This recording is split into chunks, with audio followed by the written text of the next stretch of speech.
పొంతన కుదరపోతే అలాగా కన్ఫ్యూజ్. చెప్పాను కదా పొద్దున్న, పిక్చర్ క్వాలిటీ పెరిగింది కానీ వాక్యం క్లారిటీ పోయింది. YouTube HD quality 4K 8K 16K వరకు వచ్చేస్తుంది కానీ దేవుని ప్రణాళిక, దేవుని సంకల్పము, దానికి సంబంధించిన క్లారిటీ మిస్ అయిపోయింది. ఇలాంటి వాళ్ళు సేవ చేయటానికి అర్హులు కారు అని బైబిల్ చెప్తుంది తెలుసా. యాజకులకు ఉండే అవలక్షణాల గురించి ప్రభు రాస్తూ లేవియ కాండంలో 21:16 చదువుకుంటే, ఎవరు యాజకులు, యాజక ధర్మం చేయడానికి ఎవరు అర్హులు కాదు అని మాట్లాడుతూ యాజకులకి ఏమేమి అవలక్షణాలు ఉండకూడదో రాస్తాడు. చదువుతారా? 21:16 చదవండి. మరియు యెహోవా మోషేకు ఇలాగ సెలవిచ్చెను, నీవు అహరోనుతో ఇట్లనుము, నీ సంతతి వారిలో ఒకనికి కళంకమేదైనను కలిగిన ఎడల అతడు తన దేవునికి ఆహారం అర్పించుటకు సమీపింపకూడదు. ప్రసంగాలు చేయకూడదు, బైబిల్ పట్టకూడదు, వాక్యాహారం ప్రకటించకూడదు, దేవునికి ప్రార్థన చేయకూడదు, దేవునికి నైవేద్యాలు వేయకూడదు, దేవునికి రొట్టెల బల్ల సిద్ధపరచకూడదు, ఆహారము అర్పించుటకు సమీపింపకూడదు.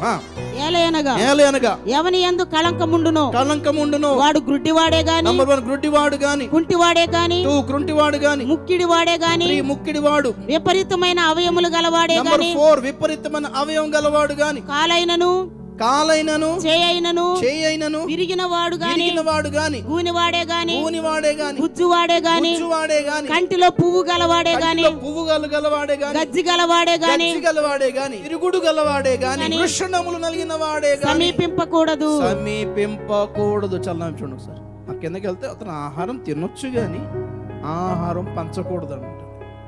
ఇక్కడ పాయింట్ ఇవి అవలక్షణాలని మనకు తెలుసు కదా. పాత నిబంధనలో ఉన్న భౌతికమైన విషయాలన్నీ క్రొత్త నిబంధనలో ఆత్మ సంబంధమైనవి. అక్కడ శరీర సంబంధమైన అవలక్షణాలు మాట్లాడాడు. అదే విషయాలు ఆత్మీయంగా తీసుకుంటే ఆత్మీయ అవలక్షణాలు కొన్ని ఉంటాయి. అవి కలిగినవాడు అసలు సేవ చేయకూడదు, పరిచర్య చేయకూడదు, వాక్యం ప్రకటించకూడదు, దేవుని సన్నిధికి వెళ్ళిపోయి విజ్ఞాపన కూడా చేయకూడదు. అందులో చెప్పడానికి రీజన్ ఏంటంటే, అందులో ఒక పాయింట్, కంటిలో పువ్వు గలవాడు. గుడ్డోడు అనేది ఒక ఎత్తు అయితే గుడ్డోడికి అసలు కనపడదు. కంట్లో పువ్వు వాడికి పక్కదంతా కనపడుతుంది, మధ్యలో కనపడదు. ఐడియా ఉందా? అవతలదంతా కనపడుతుంది, మెయిన్ పాయింట్ కనపడదు. స్తోత్రం చెప్పండి గట్టిగా ఒకసారి. కంటిలో పువ్వు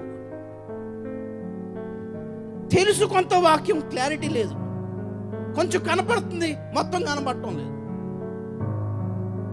ఎందుకు క్లారిటీ లేదు? వాగ్దానంలో ఒకటే చదువుకుంటున్నారు, అందుకే వాగ్దాన కూడికలే ఎక్కువైపోతున్నాయి. వాగ్దాన ఆశీర్వాద కూడికలే, స్వస్థత కూడికలే, మేలుకొల్పు సభలేవి,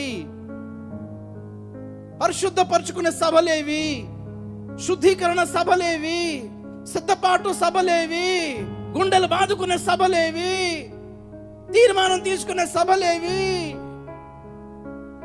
స్వస్థత, ఆశీర్వాద, వాగ్దాన, పండుగలు ఇంకా అవేనా?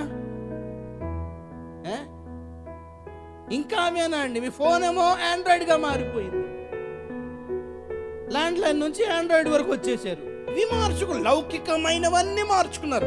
ఆత్మీయంగా ఎందుకు మారలేకపోతున్నారు? మార్పు కలిగి చేసే సభలు ఎందుకు లేవు? దానికి జనాలు రారు, డబ్బులు రావు.